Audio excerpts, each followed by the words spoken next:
Dear children, welcome once again to the biology online classes. So we are continuing chapter 4, that is animal kingdom. Okay, so we have studied various phyla like what? Porifera, Cylindrita, Ctenophora, Platyhelminthes, isn't it?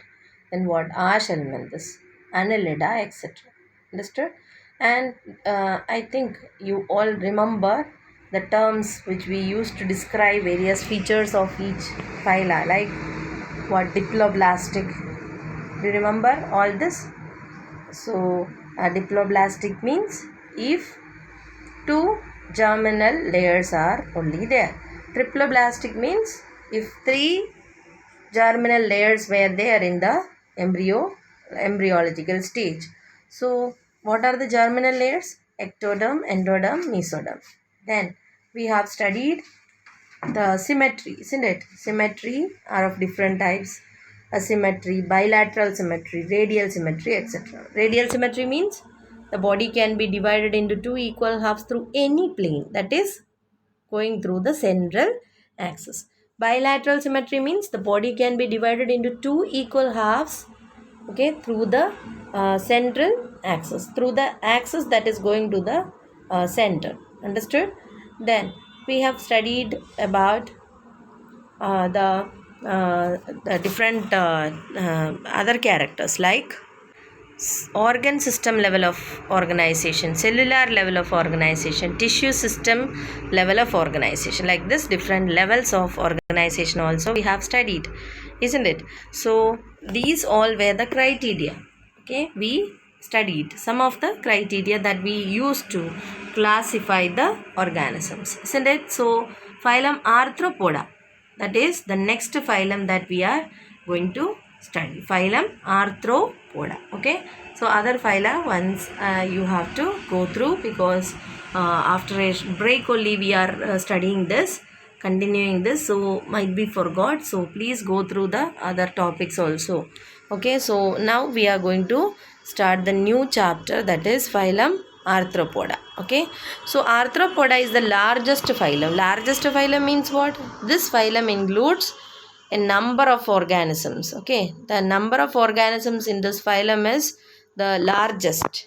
Okay, the largest phylum means the number of organisms in this phylum is more. Okay, then they are, if we analyze their characters, they are having organ system level of organization, that you know, isn't it? So cellular level we have studied, tissue level we have studied, isn't it? So like this, these organisms are having what? Organ system level of organization. Okay, symmetry, when you see, they are bilaterally symmetrical, triploblastic, segmented, and coelomic animals. Okay, you forgot about coelom or what? Coelom is what? The cavity between body wall and the gut.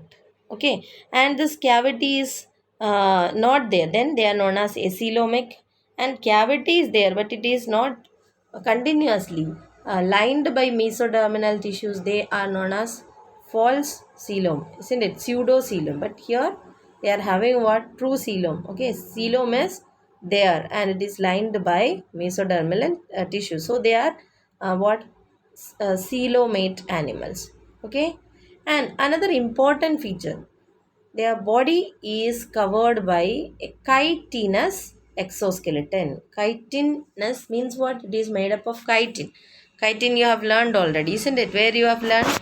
In the mushrooms cell wall, or in the fungus. Okay, fungus cell wall we can see chitin, isn't it? So this substance is also present in arthropodans exoskeleton. And the body is divided into three parts mainly. Okay, head, thorax, and abdomen. Okay, so this is also another important feature. The body is divided into a head, thorax, and abdomen. Okay, another important feature of this phylum is they are having jointed appendage. Okay, arthros means joint, poda means appendages. So jointed appendages they are having. That is also another important feature. That's what they got the name Arthropoda. Understood? Arthropoda. Then respiratory organs, you can see different types, like gills are there, okay, book gills are there, book lungs, tracheal system. In different types or in different classes, you can see different types of respiratory organs. Okay, circulatory system is of open type. Open type means the body means the blood is not flowing through the blood vessels. You can see that is filled in the cavity, isn't it? Then another important feature is what they are having sensory organs like antennae, eyes, okay, and statocyst, etc. So these are the sensory organs. So sensory organs present means what it indicates.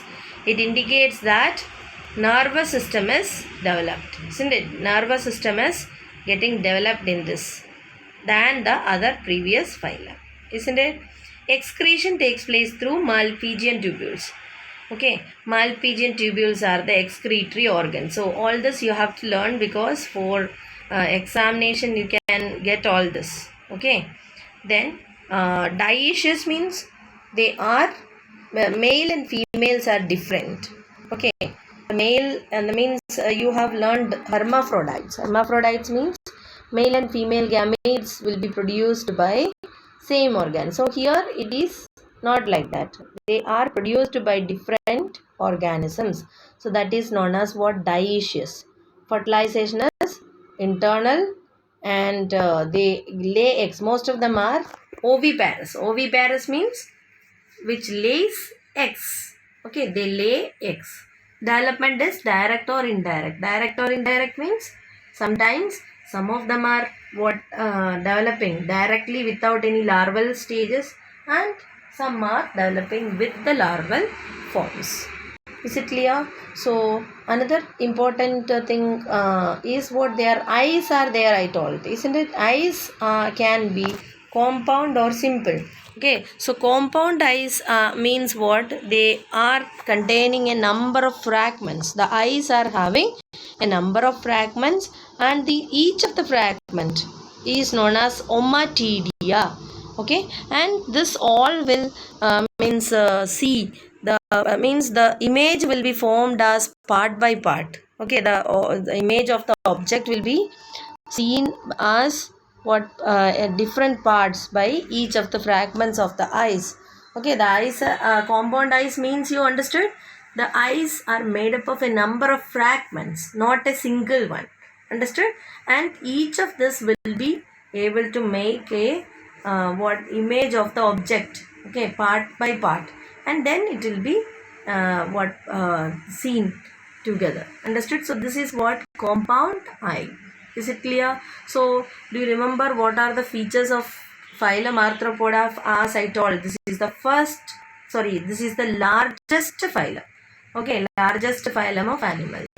Why it is largest? Because the number of organisms in this phylum is the in this only it is the highest. Okay, then I told what all characters, what is the level of organization?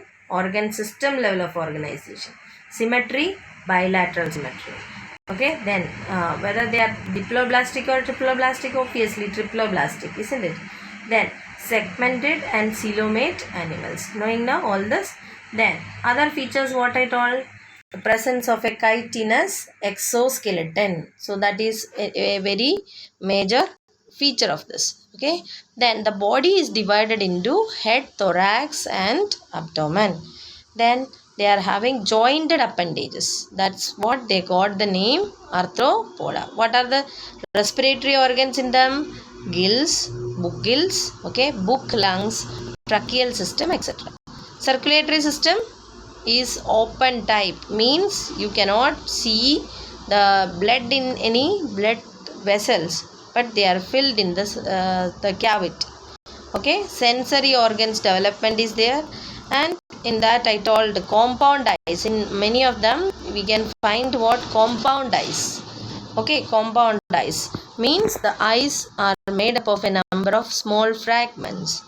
Understood? Or in sometimes you can see some animals, you can see simple eyes also. Okay, then excretion is through Malpighian tubules, and they are dioecious. Dioecious means they are male and female gametes are produced by different organisms. Oviparous means they are egg laying organisms. They lay eggs. Okay. Then, do you know what is the economic importance of this phylum? That is, many of the economically important insects, like what? Apis. What is apis? Honeybee. Then silkworm. Okay, lac insects. All these are what used for different industries, isn't it? Silkworm. Do you know silkworm? Silk industry is very what popular and very what means it gives a lot of money, isn't it? Then what? Honey bee culture. Okay, apiculture. So that also what gives a number of benefits to the farmer. So this kind of what insects are belonging to this phylum. Then second is what? Many of them are acting as vectors for the spreading of many type of diseases. You have heard Anopheles, Culex, Aedes, mosquitoes, isn't it? So they cause a number of diseases. Cause means directly not, they are acting as the vectors. Anopheles mosquitoes, Culex mosquitoes. You have heard, no? Which mosquito causes malaria? The female Anopheles mosquito, isn't it? And then likewise, what? Culex mosquito, Aedes mosquito. Aedes, do you remember? It causes, it spreads what? Which disease? Very common that we were facing that, isn't it? Which one? Dengue fever. Likewise, what? Elephantiasis is spread by Culex, isn't it? So, like this, different types of vectors are present in this. Okay. Then what? Some of them are acting as pest, number of pests, isn't it? Which affects our what? Agriculture, isn't it? Or plants, crops. So number of them are there, and one of them is known as living fossil, that is king crab. Okay, limulus. Understood? So like this, what different, why they are known as living fossil? They are means they show certain characters of the other phyla also. Okay, so like this, they give evidence for the evolution. Understood? So these are the features of phylum Arthropoda. Okay. Dear, next phylum, that is phylum Mollusca. Okay, and this is the second largest animal phylum. Second largest means after Arthropoda, this phylum is having the more number of organisms. Okay, so they are either terrestrial or aquatic. Some of them are terrestrial and some are aquatic. Okay, and what type of level of organization they are having? Organ system level of organization. Then other things we have already studied, because we are studying the higher phyla only, isn't it? Like bilaterally symmetrical. Symmetry is bilaterally symmetrical. Okay, then they are triploblastic organisms and they are coelomic animals. Okay, see, these all we have studied. Then another important feature, you can see a calcareous shell in them. Understood? And it is unsegmented. Okay, another important feature, with a distinct head will be there. Okay, and then a muscular foot and visceral hump. So these are the parts. Okay, so like in Arthropoda we have studied that body is divided into three, isn't it? So here the body is having a head, then a muscular foot and a visceral hump. Okay, and a soft and spongy layer of skin that forms a mantle over the visceral hump. Okay, there will be a visceral hump, and over that there will be a spongy layer of skin, and in between this mantle, and that is known as what? Mantle. Okay, that soft skin that is forming above the visceral hump. Okay, and the space between the hump and the mantle is called the mantle cavity, and it is having what? Gills. Okay, there are gills, and which is respiratory in function or excretory. Understood? So they can do respiratory functions and excretory function. Okay, then they are having tentacles. Understood? Which are sensory in function, and the mouth is having a rasping organ. okay, that is helping for feeding, and that is known as radula. Okay, radula. So these are the main features of what? Phyla mollusca. What are they? The second largest phyla. Okay, these are the second largest phyla of animal kingdom. And then what I told, they can be terrestrial or marine. Then organ system level, triploblastic, coelomate animals. Okay. Then another important feature of this phyla is what? The presence of a calcareous shells. There are animals which are not having also, but many are having what? Shells in them. Okay, you can see in the school campus also snails which are moving, isn't it? So they are having what? An unsegmented body with head, muscular foot. With the foot only they move. If you observe them in the aquarium and all, you can see over the stones, pebbles, etc. They move by the foot is membranous, membrane like foot is there. And then what they are having? The body, that is known as visceral hump, okay, where the organs are placed. And just above that you can see a folding of skin or a skin, okay, that is known as mantle.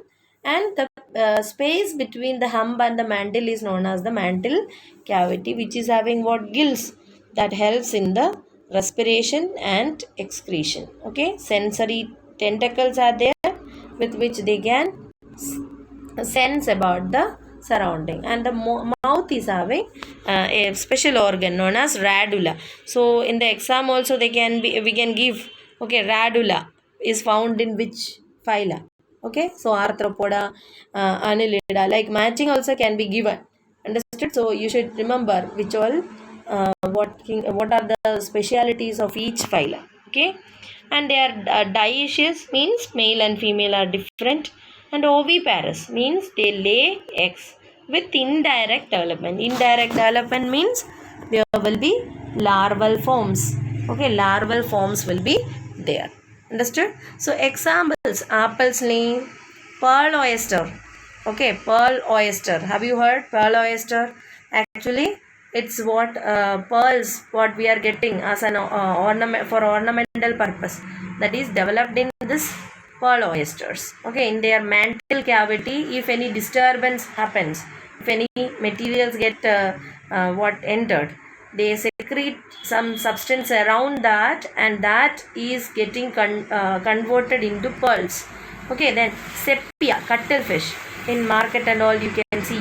Okay, then what? Loligo, squid, octopus, that is very common to everyone, isn't it? So dentalium, then what? Aplysia, that is sea hair, then what? Chetohura, chitin. So all these are examples of what? The organism belonging to mollusca. Okay, so children, hope this much is very clear to you. So we'll continue with the next phyla in the next class. Thank you.